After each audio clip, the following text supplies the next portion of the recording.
Right I on. have, I have many opinions about what they did to the Star Wars films on Disney Plus, but Oh, and continue to do. Yes, I'm right I, there with you. I got my THX Star Wars VHS, and I will watch that until the tape completely disintegrates before I watch McClunky.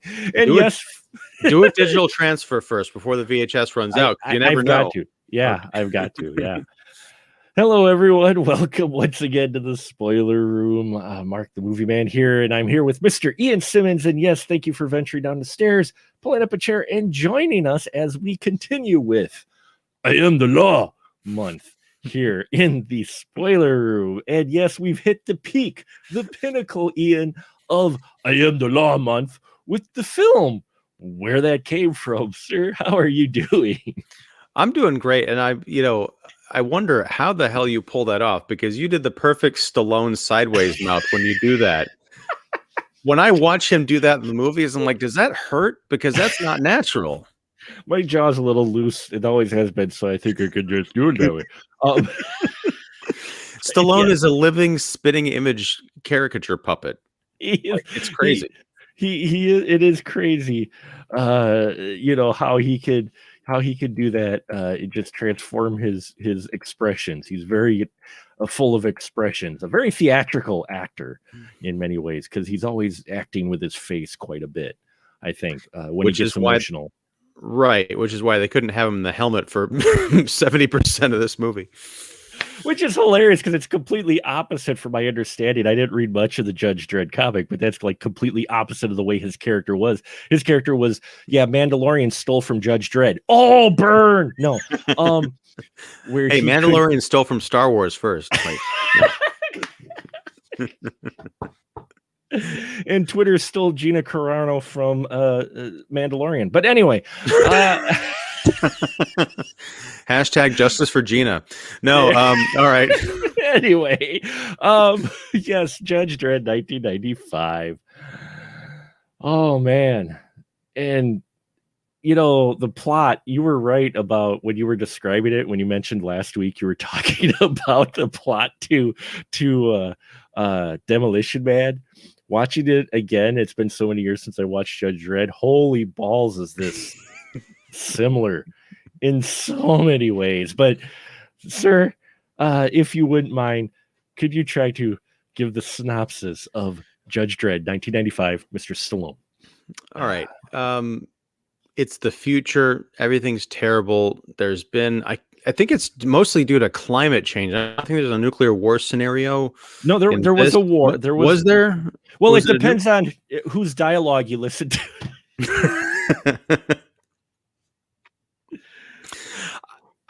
There's for some reason, most of America is a garbage wasteland, and not in the 2021 sense. I mean, an actual garbage wasteland. There's only a few. They call them mega cities. There's one in Texas. There's one in, I guess, New York and California or something. Everything else, there might be one more. It's just kind of barren. And then these huge populations of, as described in Mega City 1 is described, it's a land mass that's meant to support 20 million people, that is supporting 65 million people in this giant city. And in the future, there's a bunch of lawlessness and gang violence and, terrorism, but it's tamped down by the judges, which is this, super militaristic fascist organization, sort of spearheaded represented best by Sylvester Stallone's Judge Dredd. They ride around these cool motorcycles. They've got these golden eagle, shoulder pads, these dark visors that mostly obscure their face. And their version of the law states that they can serve as judge, jury, and executioner when necessary.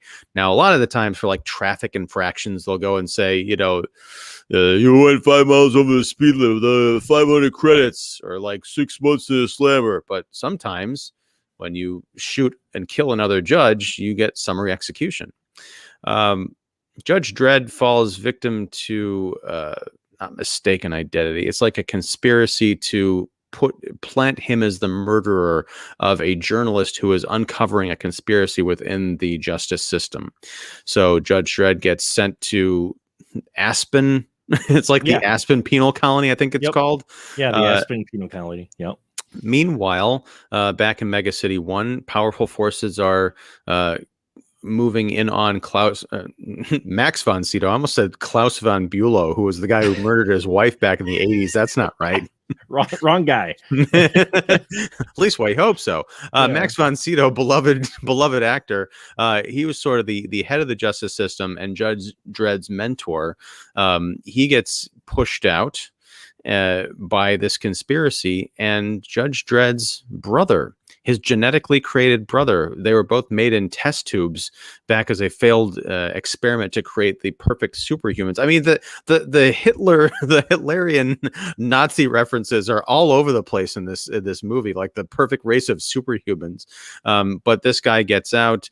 Turns out he's the one who framed Dredd because his DNA was found. The judges are the only ones who can use their own weapons because they encode them with their DNA. Because the evil twin had Judge Dredd's DNA, he was able to pull off the perfect crime. He wants to resurrect this superhuman program to create a race of new judges that he will run and take over the city. I don't know why you'd want to take over this hellhole, but it's a plot, I guess, and good question mark wins at the end of this movie because Judge Dredd prevails. You totally missed one character out of this whole thing. Our the hacker, Rob Schneider. There's so many things going on in this film. No, but I will give this movie credit for the two ways in which it opens. We're talking about things ripping off of the things. The movie opens with piles of Judge Dredd comics just like popping up onto the screen, these covers, and then you're flipping through the pages, and I'll be damned if I wasn't thinking of the Marvel openings that they have, especially the early ones where it's all like the pages. Yeah.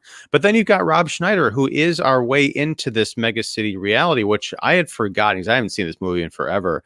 But it was kind of, regardless of what I think of his character, he's a mid-90s wacky comic sidekick in an action movie, kind of useless. But I do like the fact that he's our way into this movie. We don't see Judge Dredd right away. In fact, he gets kind of a Cobra introduction. He does. He gets a Cobra introduction. Well, that's because they're related. So totally. Completely. We're going to draw some lines here, I'm sure. I am so full. This is the Spoiler Room podcast exclusive, folks. We have the family timeline of all the legal cop roles that Mr. Stallone has run, and we can connect them through a genealogy. We will do this. Yeah, so I mean, that was kind of the beginning and the end of the surprises. It's a very odd film because I can tell it had a budget and they were really trying to swing for the fences and trying to pay homage to the 2000 AD comics that Judge Dredd came from.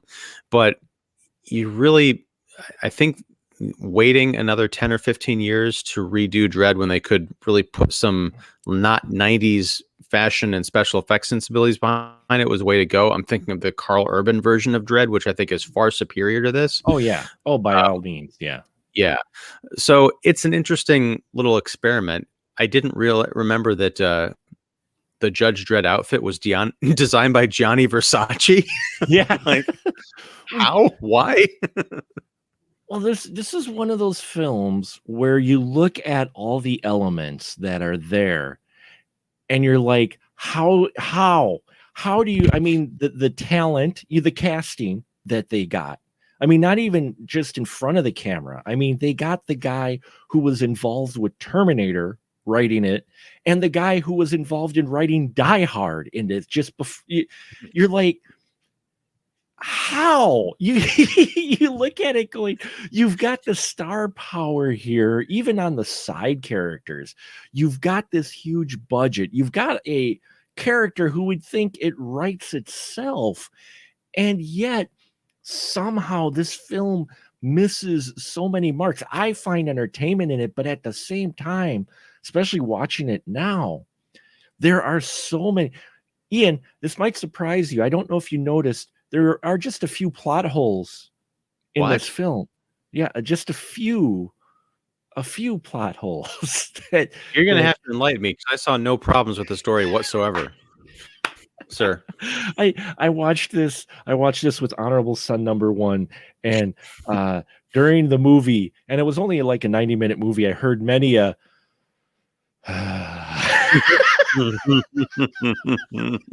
just his own take on the Glenn Bittner sigh, and I was like, you don't have to watch the whole thing. Like, no, we'll because yeah, I mean, this cast is just mentioned Ming, Max von Sydow in there. Stallone is in here. You've got Armand Asante in here. You've got Jurgen Pronschau in here, who was prevalent. Diane Lane in here. I mean, how do you miss the mark with this? Well, giant sacks of cash will buy you just about anyone to put on screen. Well, they'll I say know the words. that's But no, true, but but let's just pull over for a second and talk about Diane Lane. She's great in this movie. for the few minutes that you get her on screen, absolutely. Well, we get a decent amount. Like there's that whole court scene where she's defending him, and That's true. and the hidden evidence pops up. Like there was some. I could watch her as a lawyer in this Judge Dredd world. I could watch a TV series about that because she had such conviction. I don't think anyone told her that she was in an off-brand comic book movie in 1995. She's like, "Oh, this is legit, right? This is like the sequel to The Outsiders." But no, she was great. And Max von Sydow, the scene, and I didn't talk about this in my rambling synopsis, but the way that judges are retired, if they can make it that long to retirement, is they are sort of exiled with dignity, this whole kind of procession to leave the walls of Mega City 1 and go out to the wastelands and deliver justice. So the way they get to retire is they get to basically go be cops in an even harder situation. But the scene where they're opening up the doors and they've got the fanfare, and I think it's Alan Silvestri's very powerful score, and Von Sydow, the look on his face when the door opens and light comes pouring in, you see this kind of like bombed out wasteland. It's a look of fear. It's a look of like regret because he had to give up something in order to save his friend. He wasn't going to retire, or he wasn't planning to that soon. So he's sacrificing. There's just something almost indescribable at the look on his face. I'm like, that is way better than this entire film. Give me more of this. I was moved watching that. Well, there's a lot of moments in this film that I really enjoy. I mean, in parcels and sections, it's the complete picture. It really scratches your head. But if you take the certain parts, like you said, even though they're wearing what looks like wardrobe that was stolen from Dune and Dark City, even though it looks like they stole those costumes, you're right. The whole scene with him walking, that whole retirement scene where he's doing the procession to the door to head out, that the way he acts, look on his face, everything, waits directed even, and now you're like, this is what you expect. You want an epic kind of scene because it's a major point for his character, and they give it a little weight. And it's mostly because of Van Sydow, who can act, wonderful actor in it. You get a scene when he's in there and Judge Dredd is in his cell, and he comes to visit him, and he asks Judge Dredd, did you do it? And Judge Dredd goes, no, I did, I was set up or whatever. And Max von Sydow does this thing where he just leans in. I just had to look in your eyes. I'm like, this is awesome. What movie do you think you're in, Max? Because that was solid. And you're right. Diane Lane too. The whole, unfortunately, it's mid-90s, so they end up forcing a bit of a relationship between them, which they didn't need. It added absolutely nothing to this. And let's just say we're going to jump around here, folks. There's at the very end, they get the resolution, yay, whatever, cheer. You get Diane Lane, and they offer Judge Dredd to be the new Chief Justice. He's like, no, I am a street judge. 2020, they would have turned and he would have asked them to have Diane Lane be the first Chief Justice, female Chief Justice. Sure.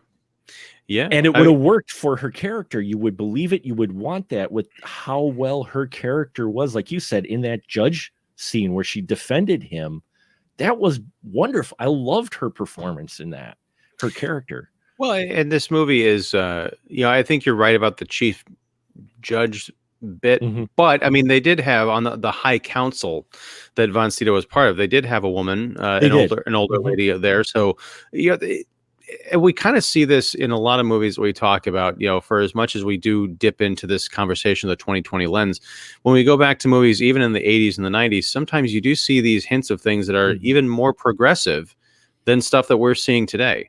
I don't think Judge Dredd or even Dredd would be made today precisely because of the whole like anti-cop attitude that's in the culture.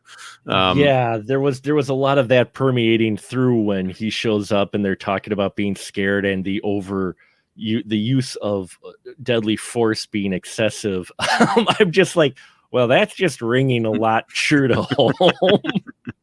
Yeah, especially because at the very end he is just going to go back and he just got done saving the world, but he just wants to go back out on the street and I guess crack some skulls. I don't know if it's not exactly the most heroic message. I mean, because it always does walk that line of like, yeah, he's the hero of this movie, but he's also, this is the perfect kind of like fascist state. Because, in a true justice system, you don't leave it to people who, even though they are literally following the rule book, that kind of judgment where you can just execute someone. Because Diane Lane, when Dredd is, what was the name? Fergie, I think, or something. That's Ferguson. Rob Schneider. Fergie. Yeah, he was Ferguson, but yeah, they call him Fergie. But yeah, It's an interesting point because when we first see him again, he's entering Mega City 1. He's on parole from other crimes. He's trying to start a new life. He just happens to go into an apartment complex where there's a riot going on and people shooting at the cops. He gets swept up in this and he's like, I just walked into this room. I didn't do anything. And Dredd was like, I think his crime was that he was trying to escape. So he hid inside this little droid.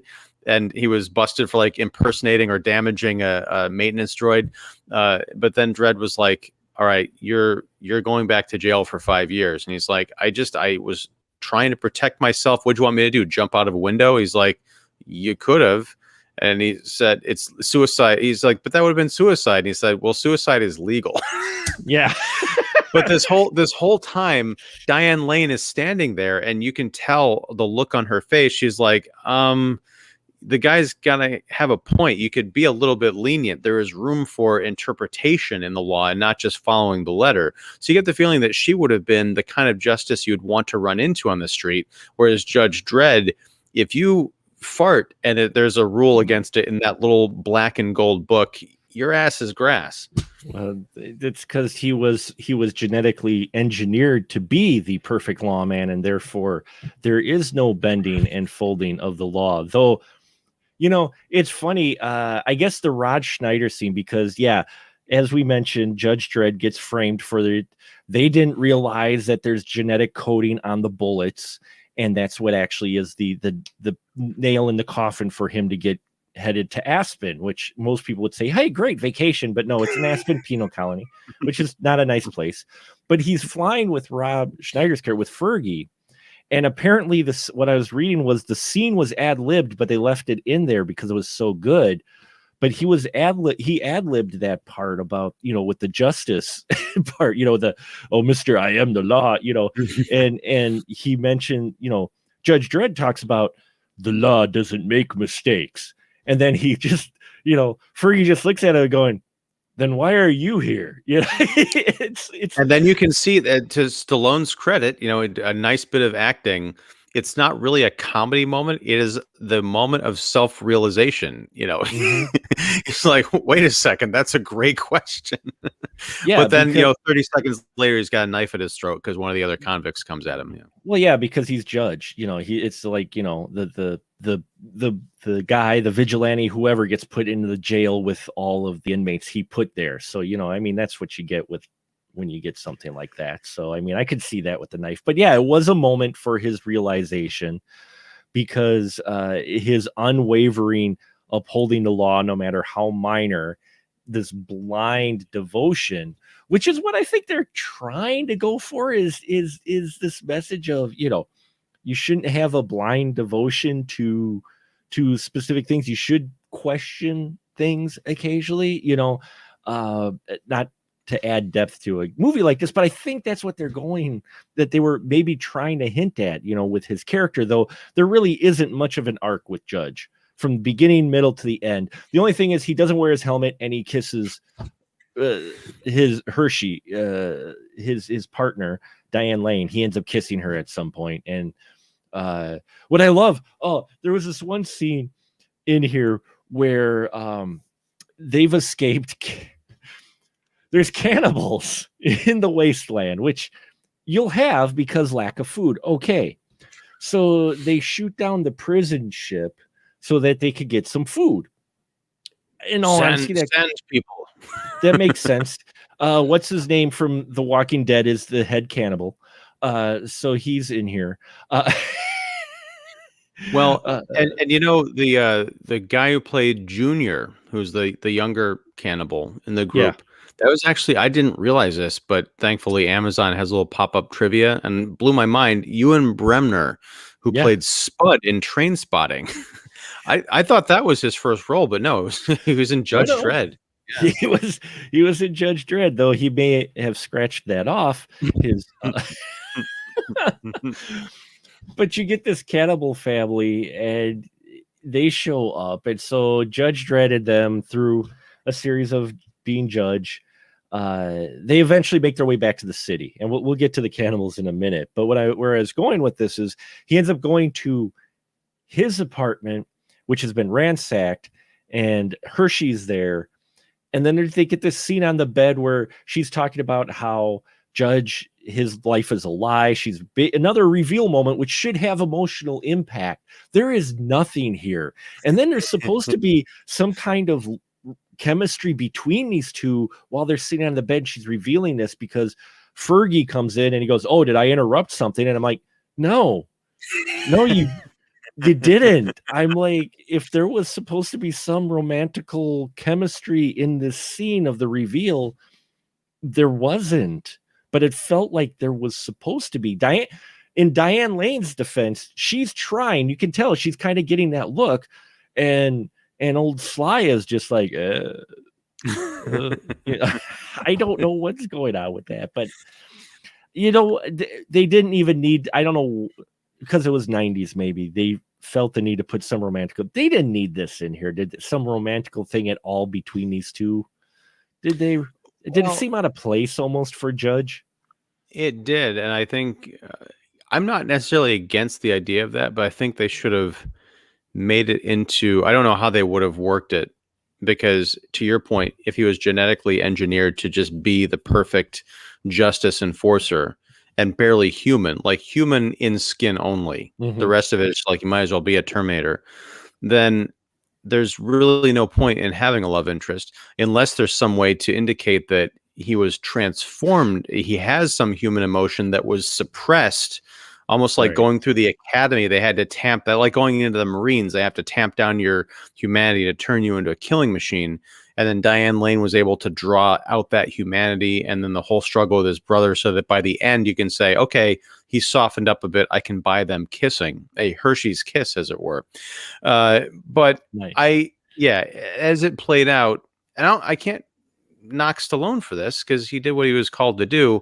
It's just really awkward to watch the screenwriter trying to shoehorn this in when it doesn't make sense. The actors are playing the characters that they're supposed to be playing, but those characters are not supposed to get together. No, it didn't feel it within the film context. It was not set up well at all. It really felt forced, it from start to finish. I mean, you could kind of see, they're gonna have romantic but at the same time, if we look within the world of the film, it's not, which I think that's what is kind of troublesome with the film. And reading up some behind the scenes stuff, I now understand why this film is the way it is. And we were talking about Justice League for our After Hours show, which joined the Patreon, and you can hear that, where we were talking briefly about a certain superhero film coming out next month to HBO Max, which is a different cut than the original release, which had behind the scenes production troubles. This one actually has a mirror, not so much drastically for the director, but mirrors quite a bit that there were some off-screen production issues with this production. Apparently, Sly Stallone did not like the direction the director was taking with this film at all, and he did a lot of rewrites. He talked to the producers and had a lot of things changed, to the point where Danny Cannon, the director, was not on set at all for the reshoots and pickups. Wow. So who was directing it? Was it Stallone? That from what I was reading, I guess Stallone was directing chunks of this film. Like some of the reshoots they did. I mean, guess all the reshoots, according to what has been told now, Danny Cannon was not even on set at all for any of the reshoots they did or rewrite sections. So that's wild. Apparently the film, Danny Cannon wanted to go a lot darker with it.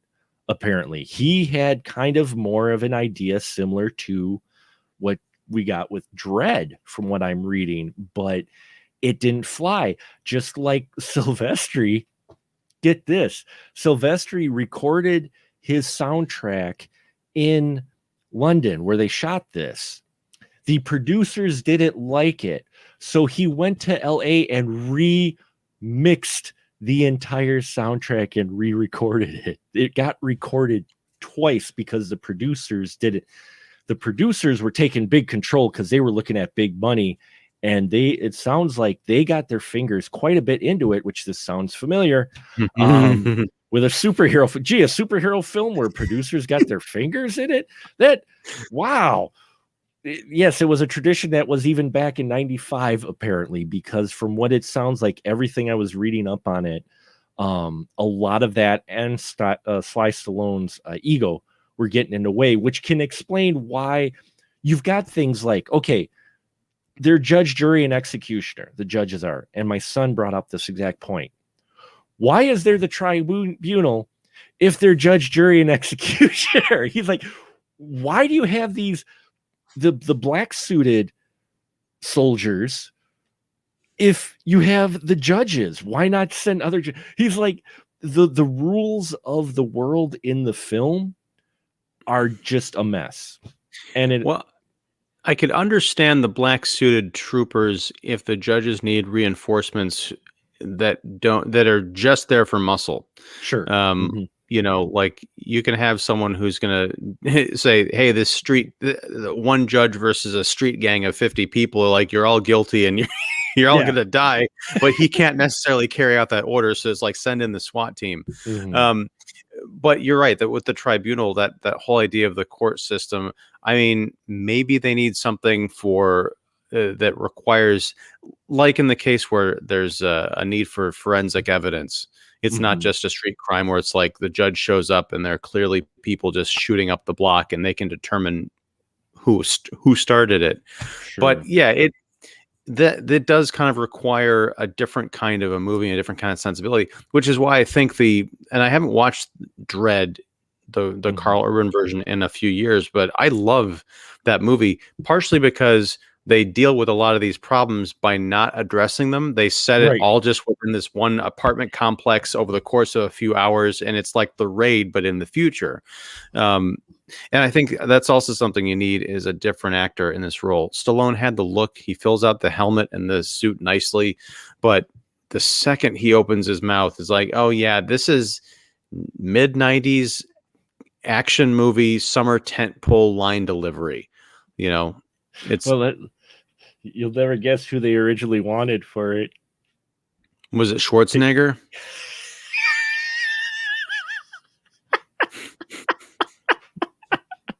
That competition continues between Sylvester Stallone and Schwarzenegger. They totally wanted Schwarzenegger for Judge Dredd. You know who they wanted for Rico, who we haven't even gotten to yet? Rico, the evil brother, clone brother of Judge Dredd, again played by Armand Assante, who again is in another film. I think outside of all these other good actors are like acting in some other film, because I loved his villain in here, but they were gonna have Christopher Walken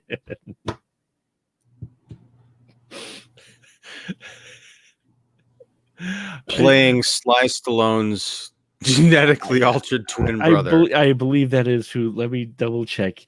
But I believe, Christopher Walken turned down the role of Rico. Now he was a younger man back then, but yeah. No, I look the You're picturing it though. Now listen, my friend Dredd. You're a judge, you're a jury. You can't be an executioner. Now I want to see that. I so want to see that.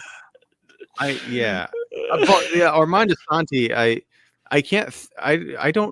I've probably seen other films that he's been in, but I mostly associate him with this film and with the name drop from The Santa Claus, which came out the year after this, where Tim Allen is reading the naughty or nice list and he says Armand Assante. I don't know why that stuck with me, but no, but he's a wacky character. I kind of dig him in this, although he's doing this weird like New York gangstery kind of thing. It's almost like a pseudo walk-in mixed with a Stallone, but I do think that it's a cool idea. You don't really necessarily think of them as twins until you kind of look at him with that in mind. You're like, yeah, he could totally be like Stallone's younger brother or something like that. Yeah, I mean, he was fitting. You could buy in more that he was a clone of Judge Dredd. His character, the way he looked and everything. And he's supposed to be the polar opposite of Dredd, the mirror image. That's why, the clashing of opposites. And so I liked that angle they took with him. And it's interesting, his justification, because, again, there are parts of this film that I love. And there's a little bit of dialogue where he's justifying bringing back the mutants the clones, who we do this really big setup and never do shit with them. There's a secret lab where they did the Janus project, and Rico knows where it is, so he's down there. It's under the Statue of Liberty after they moved the Statue of Liberty.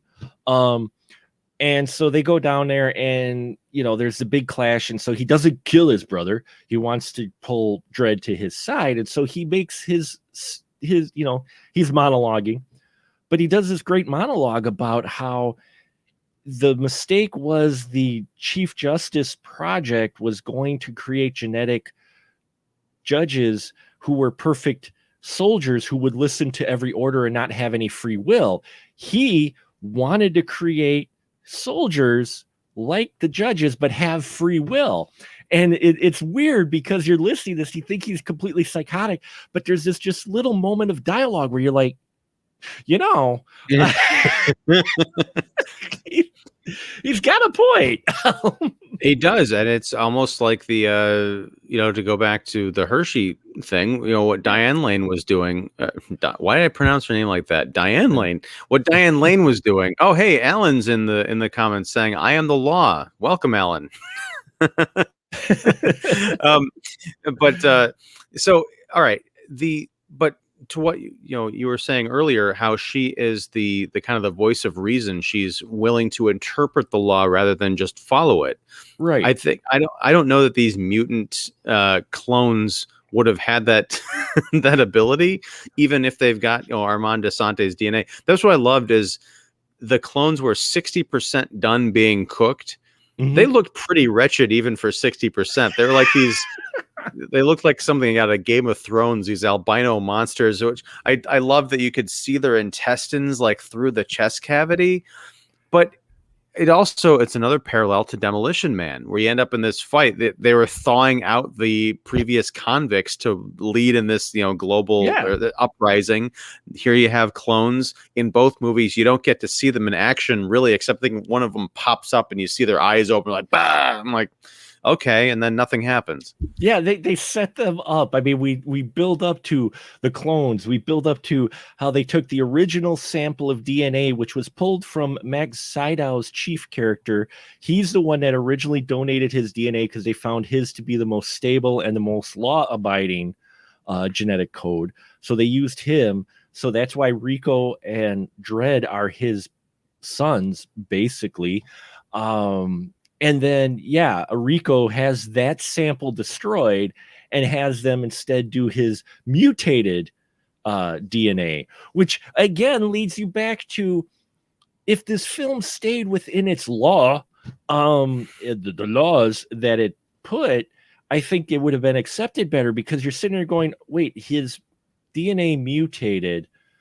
So wouldn't have it been slightly different than Stallone's? Therefore, if they did the genetic matching on the bullet, it would have not matched Dredd. You know what I mean? It's one of those things where you cycle back and you go, okay, maybe this is a little bit too much thought, but it did come up. Again, Honorable Son number 1 mentioned it. He goes, if he had mutated genetics like they mentioned, how is it still the same enough match to Dredd? But I guess they could explain that away as the Chief Justice at the time was corrupt. So, well, the second guy or whatever. Well, or it could be, maybe it was enough of a match that the computer didn't pick it up. It was like, 80% and the 20% was the mutation. I don't know, but that's a good, but again, if I were watching my futuristic Diane Lane courtroom procedural, they would have made an entire episode or movie about this, where they reveal it at the end in a fantastic My Cousin Vinny style, courtroom drama moment. But that's not the movie we get, unfortunately. Now I really want to see that. Now you want to see, I am the law and order. Dun dun. No.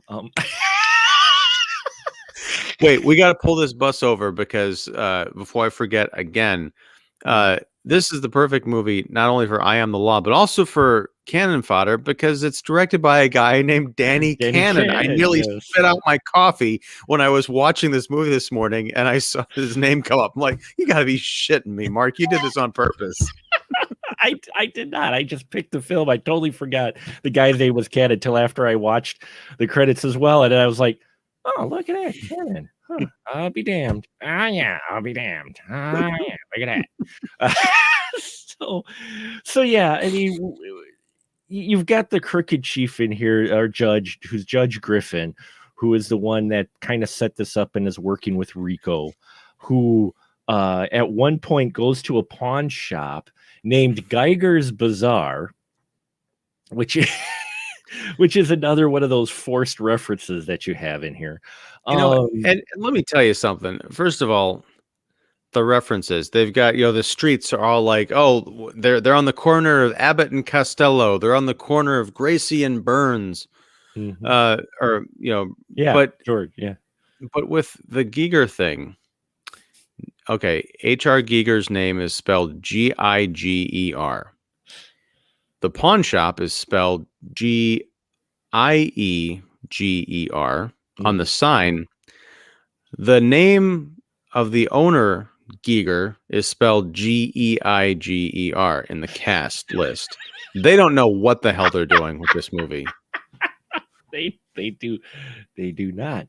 No, but he just happens in this pawn shop to have the suitcase that has the judge suit that Rico is going to use, his old suit from when he was in prison, because Judge Dredd judged him, but he didn't kill his brother, but he judged him. I'm like sitting here going, did they not have a tribunal for him? I guess they didn't. They didn't really go into that. And I understand maybe that's asking too much, but the whole idea of how Rico, because Rico, the first time they meet, he's like, I can't believe you judged your own brother. And I'm like, does that mean you should be dead? Because usually if he judges someone, he kills Well, and that's certainly the inference, because when Diane Lane, she's like, "Didn't you ever have a?" I laughed because she's like, "Didn't you ever have a friend?" Yeah. I was expecting him to say no, but he said yes. And then she's like, "Well, what happened?" And turns and says, "I judged him." That's meant to imply he had to kill his friend. Right. But judge, as we see, earlier on, judgment can just mean, well, I'm going to read out your fines. Kind of like in Yeah. Demolition Man, where they spit out the the swearing fines. So many But parallels. So many parallels. too many. You've got the guy who resurrected the project and is spearheading the conspiracy, getting killed by the monster he unleashed. My God, it's the same movie. You even have people in vats. I mean, come on. Yeah. The only thing Demolition Man didn't have was a kick-ass, awesome, like giant bronze hunter killer robot. That thing was the highlight of the movie for me, because he also discovers that at the Geiger pawn shop in storage. I thought that was a really cool thing they did with the mechanical puppetry of it. It wasn't CGI. Nope. I'm like, I want one of those in my house. Five Guys ran it, and Danny Cannon specifically said he wanted animatronic. They were going to put a guy in a suit, and Danny Cannon said no. He wanted it to be a robot, and so they took 5 puppeteers to actually work that robot. He is not digitally, which he looks friggin' awesome. If you ever want an argument for practical effects, I love this war robot, the ABC war robot, who was during the initial wars or whatever, because again, they kind of establish it, but not really of what wiped out. It was a combination of warring, lack of resources because of global warming, but not necessarily completely the reason why you had the barren wasteland with cybernetic cannibals. Which you could connect this film to like 4 other sci-fi films that came out in the 90s, including Hardware. Hardware would have fit into this world Mm-hmm. real easy. But yeah, I loved the robot. I loved a lot of the practical effects. They actually built that. They actually built the motorcycles that Judge Dredd drives. I mean, those they actually built. They were so powerful, only stunt people could drive them. They had to power them down for the one the actors were on them. Really? Because Wow. when they built them, I guess they were so powerful that only stunt people could really drive them because they had so much torque. That's crazy. Now, the thing I loved about the ABC robot is, unlike, say, in RoboCop, Mhm. a classic movie, the mistake that they made was showing the Ed 209 in its full glory, like the scenes with like the rear projection where it's trying to like walk down the stairs. You're like, oh, this is not good. It's really cool, and they show the portions of it like in close up or in medium shots when it's not really moving.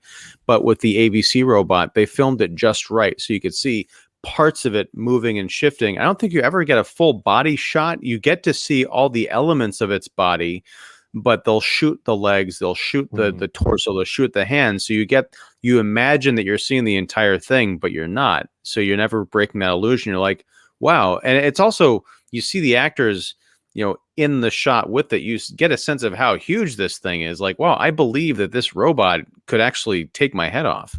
Well, it grabs Hershey by her neck at one point, and it's actually got the person. I mean, yeah, I mean, now it probably would have been done mostly through CGI, though they're getting back to practical. But yeah, I mean, it adds weight, it adds threat. It's actually there.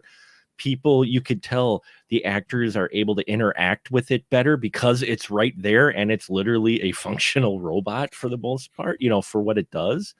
Yeah, I loved the ABC robot. It's just like practical effects though with the cybernetic cannibal, which again, this part was I actually enjoyed it.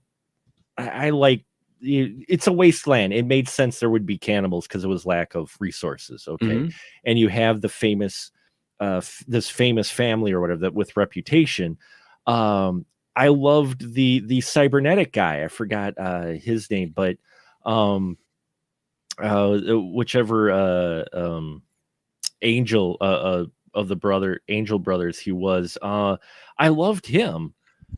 his design. He had that robotic arm that, moved, and they were doing the gimmick with the dial on his head. And I loved that bit. Again, that's another section where I really love, if you take this thing in doses for the scenes you get, it's a very entertaining film. Just don't try to think of how it all comes together, because the dots do not connect. Unfortunately, they just don't all connect to where you're like, huh? Yeah, the character is Mean Machine. Mean Machine, thank you. Yeah, but as far as the design goes, like the ABC robot and also Mean Machine, they're very distinct, and they look like they came right out of the 2000 AD Judge Dredd comics. Like, it looked like, I don't know if Brian Boland, the artist, most associated with Judge Dredd, was, or one of the most famously associated, was involved in designing these characters for the movie, but it sure looked like it. It looked like a page from a comic book brought out, into real life. And I just loved looking at them. It's almost a shame that Mean Machine wasn't, a main villain in the story, except for like a B plot character. Yeah, I mean, he was a B plot. They kind of baned him from, Batman and Robin. As I've been using that reference quite a bit, but it's true. It's where you take a major like villain or character and you make them like the B side. It's like the hors d'oeuvre instead of when they should have been the main course.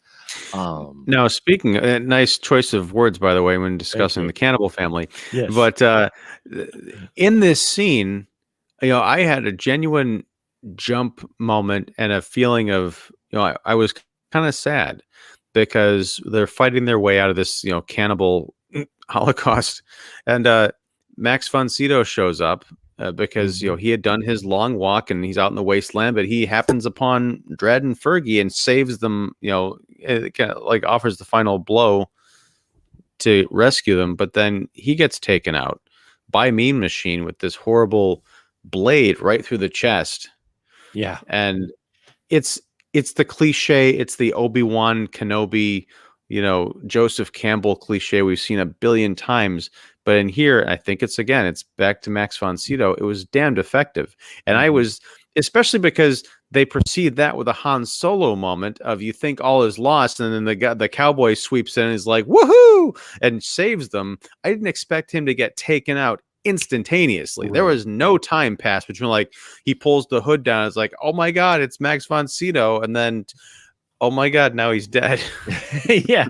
Well, and then this is another whole sequence that I enjoyed quite a bit. Is he gets stabbed. He's not killed right away. His name is Judge Fargo, which, by the way, the Coen brothers passed on directing this film in order to direct and make Fargo. Are you shitting me? According to IMDb trivia.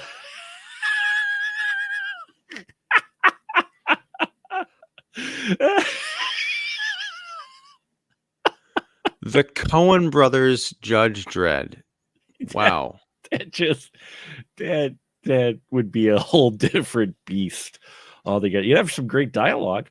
But it kind of makes sense, because if they passed on this movie, I don't know anything about the history of the screenplay, but I imagine, like, if there was like vision boards or whatever their pitch was, if Danny Cannon was brought in because the Coen brothers passed, and there might have been other directors interim, Danny Cannon was upset because they didn't make the dark version that he wanted. Mm-hmm.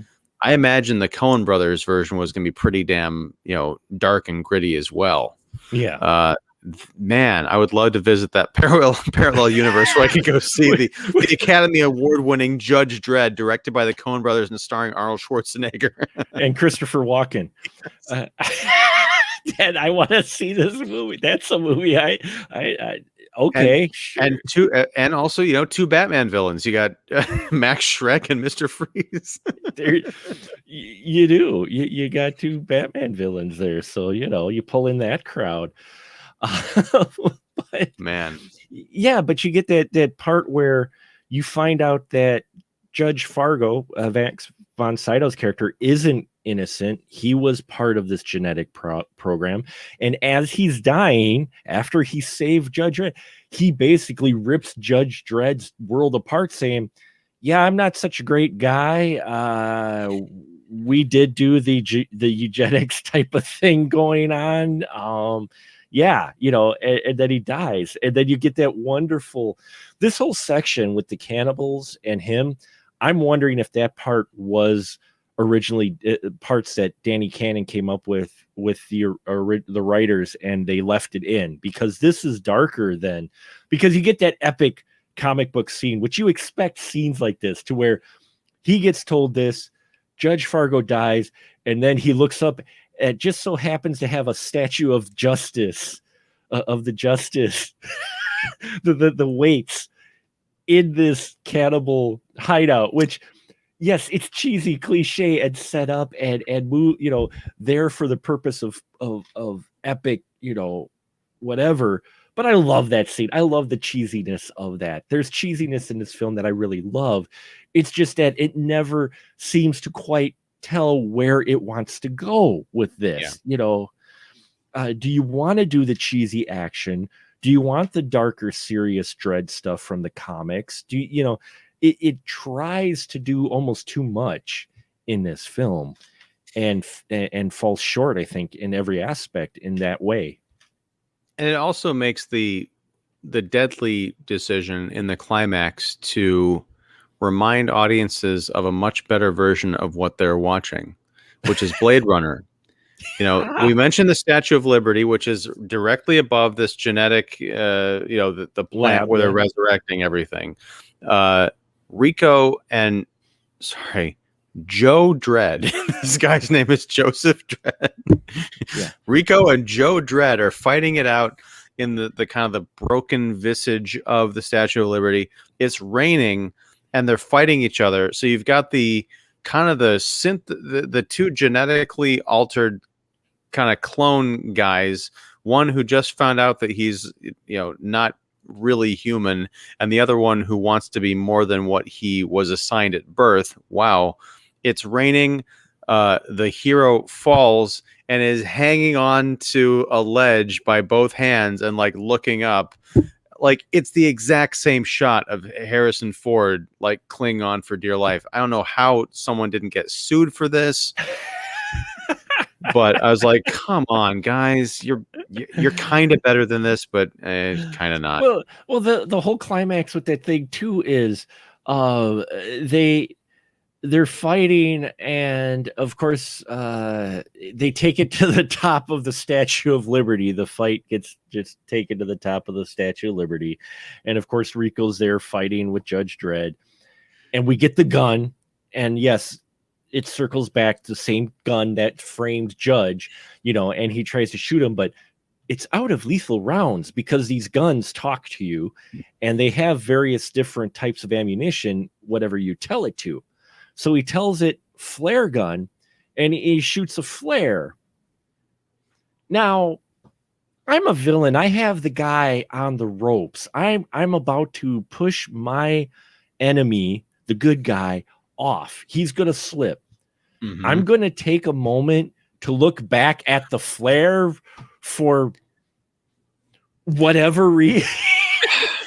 Because he shoots the flare and the bad guy, he looks back and he looks for a while, which gives Judge the window to, I'm like, there's many ways they could have pulled this off. Distracting him with a flare, maybe hit him in the face with the flare and have him fall off the edge, but you have it go past him and have him turn to look at the flare like squirrel. Well, the only thing I can justify that is because I was expecting something more to happen with the flare too, like he would get shot in the face, or right, like it would bounce off, like it would, you know, blind him or something like that, right?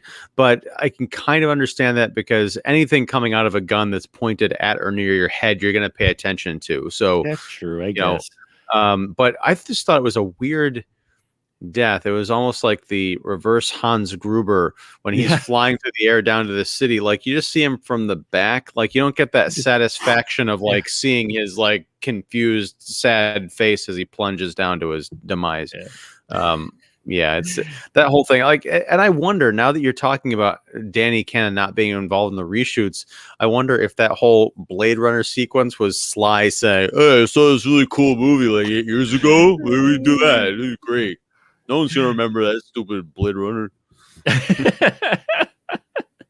Yeah, I'm wondering too, just which scenes were reshots, and with it, but because this whole climax, I mean, Judge, he calls out Rico, and you get this chase because all the judges are going after him because they immediately assume that he killed the tribunal, who were actually killed by Rico at the command of the chief.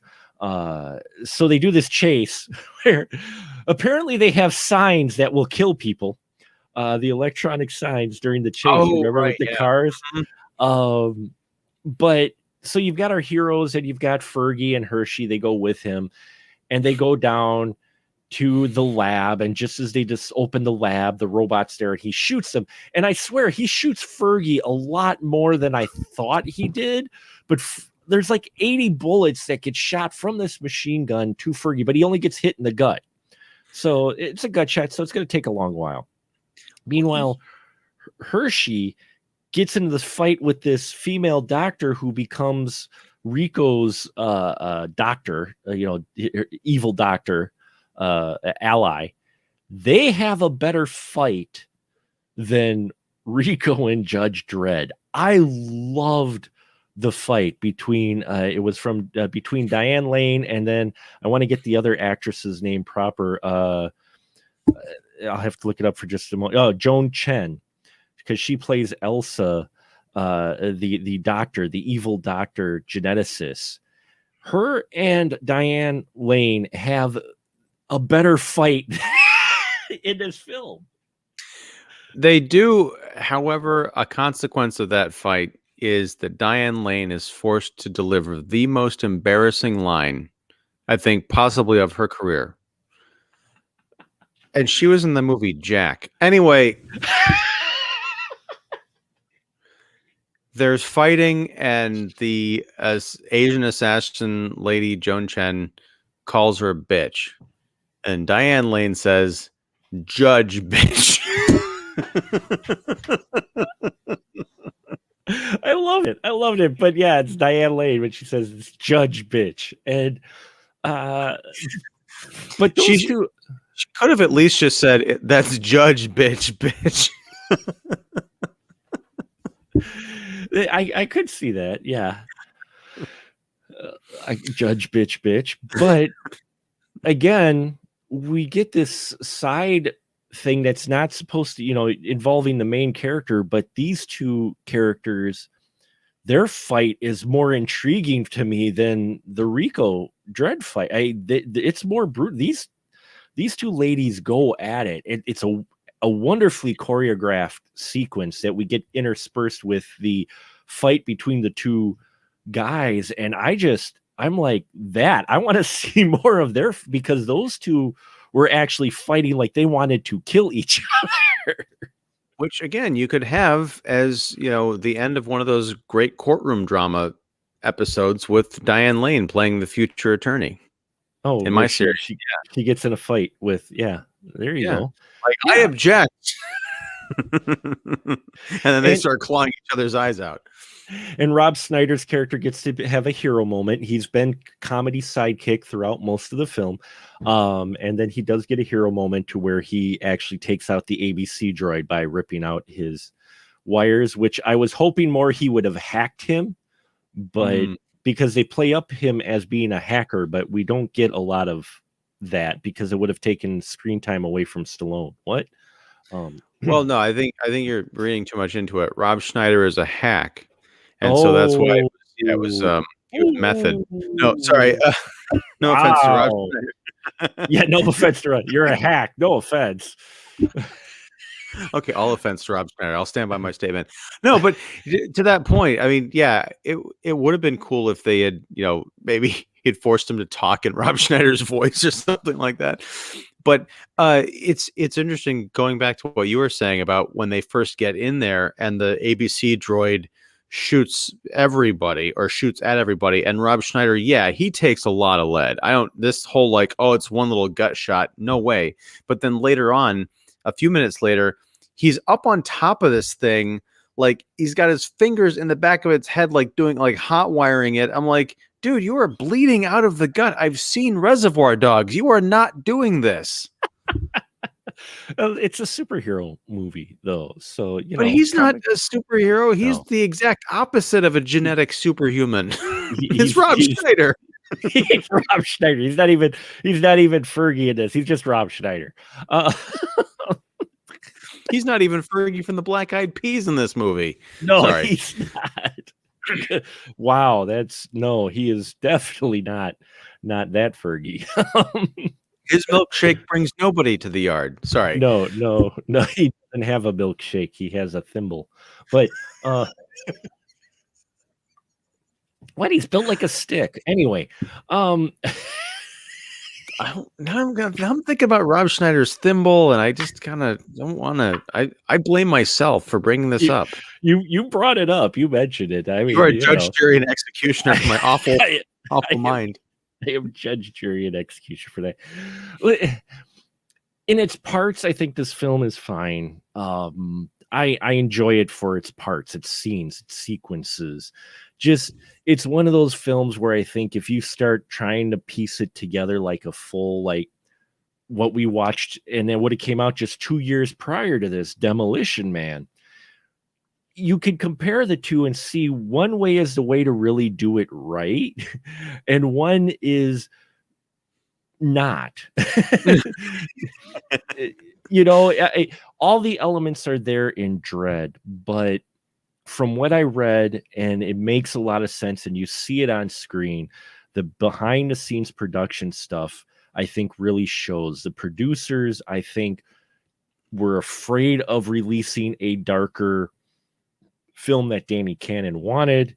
You had Sylvester Stallone, who was at the peak. I mean, we're talking 95. So, I mean, we're talking peak Stallone career right now. I mean, and it's a comic book film, which I love Batman. I love Batman Returns. Unfortunately, everybody tried to get on the comic book bandwagon and didn't. Some of them hit, most of them didn't in the 90s. Yeah. And that's here, the producers thinking they know what they're doing and what they should do. And I think it hurts this film for what could have been. You could see it, there was a lot of potential there. It's just, there's some missteps that just really make it stumble, I think, for a lot of people. Yeah. I didn't see this movie in 95 when it came out. I think I rented it, years later. And then watching it today, I'm like, yeah, there is something here, but I feel like this was again, this is the sketch. And then the fully realized drawing was the Dredd movie that came out, a few years ago. It's a fascinating time capsule and a neat idea, because I have a feeling that, this movie could only exist in 1995. I think even if you'd taken the script for the Carl Urban film and, shoved it back, 15 years earlier and said, here, make this, you might have ended up with something closer to Judge Dredd, the 1995 movie, because it was just of its era. They didn't know what to do with it. The gritty comic book movie, the 90s version of the gritty comic book movie was essentially the 89 Burton Batman. People were like, oh my God, so dark and weird. And you look back on it now and it's like, not really. It's kind of goofy and camp, and you mostly love it because of nostalgia. It's a hell of a film, but compared to what came later and what truly visionary dark directors could, give us, like The Dark Knight, I mean, there's no comparison.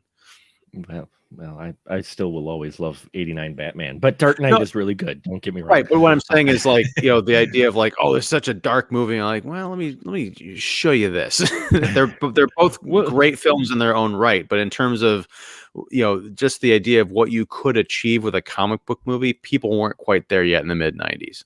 No, they weren't. I mean, Burton, he did it right. He showed the right scope to where it was a big scope, but if you actually look at the story and the way he has Batman and even Batman Returns, it still stays in its own kind of capsule. Judge Dredd really felt like it was trying to do both that type of superhero film, but the massive scope it was trying, the broad brush it was trying to paint for this story, I think they do too much. I think that's why what you mentioned, why Dredd worked so much better, is it's basically Raid. It's basically the Raid with Dredd. I mean, we're seeing a day in the life of Dredd, and you get all these other things come through, but it's still contained pretty much to the building and the events that happen there.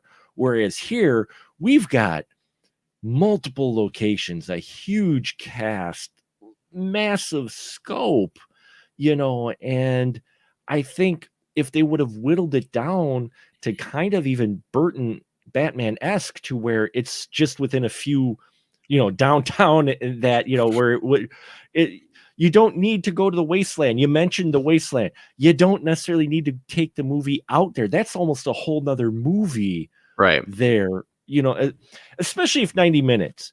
I mean, this is going to sound, I'm not trying to be hypocritical. This is a story that if they would have paused, taken their time, and maybe actually added some minutes to this to fill in some of the holes, I think it would have landed better. But it's only 90 minutes too. For the amount of stuff they cover in 90 minutes, this movie flies, because it's just like, boom, okay, he's convicted. Oh, we're here. The only slower down part is, like you mentioned, the courtroom section. Even the part where you get monologuing is fairly quick. Well, it's just strange to remember that back in the mid 90s, you could still go to the theater during the summer and see an hour and a half movie. Yeah, right. Yeah. One thing I wanted to mention, I don't know how exactly this relates to Cobra in terms of the mythology that we're building, but the beer of choice in the beginning of this film was Coors. Yeah. Coors. That had to be put in or recommended by Stallone. It just had to, because and I didn't fully intend these to piece together until I was thinking about the Law movies, and I did kind of intentionally, because I'm like, are they that similar? So that's why I kind of wanted to bring at least these first three movies together, because I'm like, they feel similar. If I remember when watching them and now revisiting them, like, holy shit, they were very similar, from Cobra to Demolition Man to Judge Dredd. It's I haven't seen Nighthawk, so we'll be talking about that soon. But I'm telling you, man, the three we've talked about so far, not only similar, I'm convinced they take place within the same universe, along a timeline that spans several hundred years. This is like the Ellen Ripley saga, only with Stallone's cop lineage. Yeah, I mean, you could see that, because this would be after Demolition Man, and what's funny is you could see the society that you have now in Judge Dredd, having evolved from the society of Demolition Man after the scraps show up and come to the surface, and they completely wreck the whole PC culture and turn it on its head, and then everyone's fighting, and then there's global warming and nuclear war, and then they have to come up with the law again. There you go. And they take the genetic, of Judge Fargo, who is possibly a very old John Spartan. Or a ancestor of John Spartan, or offspring, down the line. And yet, Judge. Well, I was going to say, and yet Coors survives. Well, Coors, yeah. I mean, it's Coors, of course, because they, of course, Coors survives. So I hope folks enjoyed this conversation of Judge Dredd. I didn't hate this film. I enjoyed it. Like I said, I found a lot of entertaining parts of this film. It is not a great film. It is not a great put together film. Don't get me wrong. But at the same time, if you turn your brain completely off and just watch it for what it is, don't think about the law within the film, the laws they set up, or whatever. Just take it as this just popcorn, light, just action, turn your brain off escapism, I think you can have some fun with it here. Just don't think really beyond the screen or even the words or any, just allow it to wash over your brain, I think, Yeah, what are your final thought? I'm going to disagree slightly. I mean, Okay. it's not smart. But I think you should watch it with your brain turned on because it's fun in context. Like on No, its that's own, true. I think because I remember seeing this like years ago, probably a Mhm. couple of years after it was released. I didn't like it. I thought it was kind of boring and just big and dumb.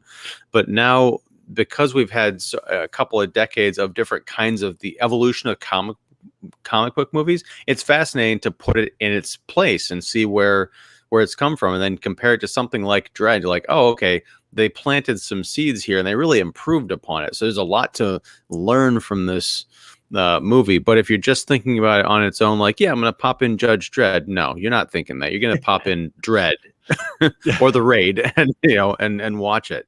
And But yeah, there's yeah. good stuff in here too, though. Like we Mhm. mentioned, Diane Lane. She's spectacular in this, in a very small role that could have it Mhm. should have been its own thing.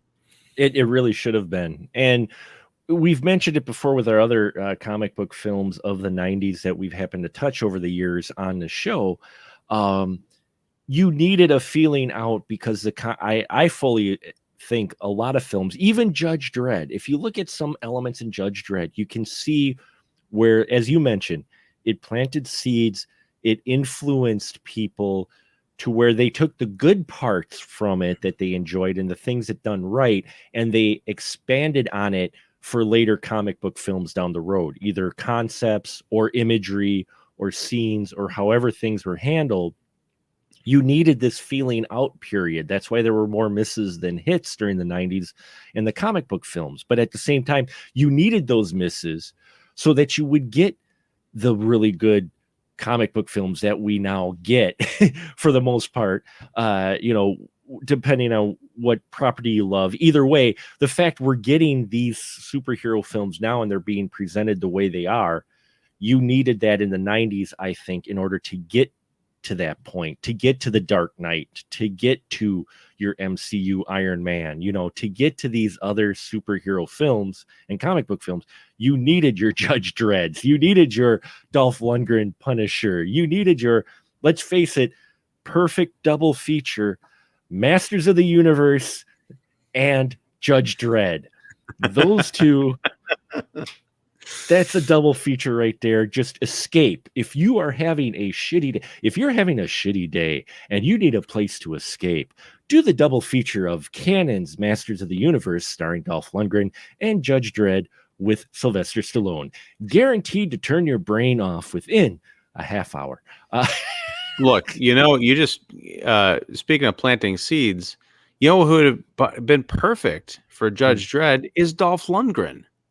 Dolph would have been. They Because would have had to he dye his hair, but they already did for Punisher. So yeah, but if you were, I'm talking about if you did this movie right and you just kind of kept the helmet on like they did in right. Dredd, you wouldn't care what his hair looked like. But he's got that kind of stoic, grumpy, kind of like a Carl Urban, but in the milieu of a Schwarzenegger Stallone action star. That now I want to see that movie. I want to see the Coen brothers direct Dolph Lundgren in Judge Dredd 1995. With Christopher Walken as Rico. We gotta Yes, have Walken. We did that Walken as that would Rico. work. Yes, That would work then with Dolph Lundgren as a young Walken would work as his evil clone. but don't dare change Diane Lane or Joan Chen. They can stay. No, those they can both stay, absolutely. But yeah, no, you're right. Now I want to see that, but I think see, now you brought that up. I was going to close out, but I think Stallone, I like him in his roles that he's in. He's in some fun action films. I liked him in some of his serious roles too, but in this, he is playing such a caricature of his like past action heroes to the he went full. He just went full like camp. He went way too far in this role, and he's a caricature, so you can't take his Judge seriously. Well, literally, because in the scenes where he's talking to Diane Lane, kind of out of uniform, he's very somber. He's very kind of like haunted. But then when he's on the street, he's like, really enjoying his work. He's almost like comedy bot cop. Like, oh, that would be a 1619 infection citizen. I'm like, what are you doing? Like, you're like Wacky Man. You should be a stoic killing machine. He should have stayed stoic as he was when he was in the jail cell in arms, and as stoic as he was during most of the trial until you get the famous line, "I didn't break the law. I am the law." That dramatic moment where that line came from. More stoic like that rather than "I knew you'd say that." He drops that like 5 times through this film. "I knew he was going to say, I knew you'd say that." I'm like, why? That is not a catchphrase. Why are you pushing this? This of catchphrases in your heroes. This is not one you want. Just stop. No.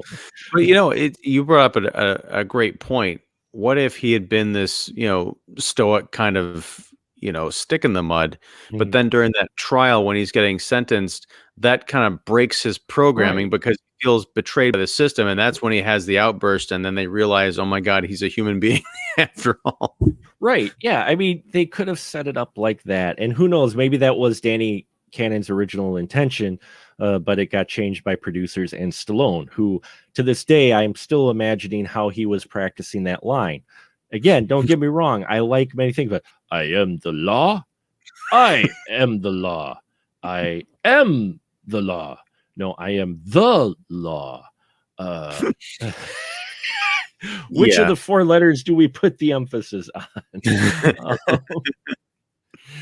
So there you have it, folks. Judge Dredd. It is what it is. It's an early comic book film, so take it as it is. There is fun to be had here. Just don't think too deeply. So we will wrap it up here. Now, this is, as always, where I give my wonderful crew members a license to shill. So, Mr. Ian Simmons, the floor is yours, sir. Thank you. I'm Ian Simmons. I run Kicking the Seat at kickseat.com. I also have the Kicking the Seat YouTube channel, which you can find on YouTube. Look up Kicking the Seat. It's right there. Do multiple podcasts each week, interviews, reviews, roundtables. And Friday nights, we're doing live streams, specifically for WandaVision on Disney+, the WandaVision recap with the folks I like to refer to as Earth's Mightiest Critics. And Mark, you're helping out. You're pitching in with the theories and keeping things lively in the chat every week. So yeah, I love that. I love being here every Tuesday night talking about canon movies and Kevin Bacon movies before that. So yeah, that's where I'm at. Well, we definitely appreciate you being on the show and coming back. I mean, you must be a masochist or something, and I appreciate it, though. I love having you on the show, sir. So always a pleasure. And yeah, check that out. And folks, if you want to hear even more WandaVision talk, my VIPs on my Patreon page voted for us to do our recaps, and I have a special guest for the first time on the podcast. I have Honorable Son number 1. We did our first recap last week of WandaVision, and we're going to do the rest of the episodes for the Patreon, though. The first one is free, so you can head over to our Patreon and listen to it. And then if you want to tune in, it's only the $3 tier a month. You get that, plus you get to vote on what other films. That'll be an exclusive VIP episode. But I've gotten a lot of great feedback. A lot of people love my son. Me, not so much, but that's great. That's good. I don't mind. I don't mind. So there you have it, folks. And yeah, now we'll just say good night, everyone. Good night. I am the law. I'm still the law.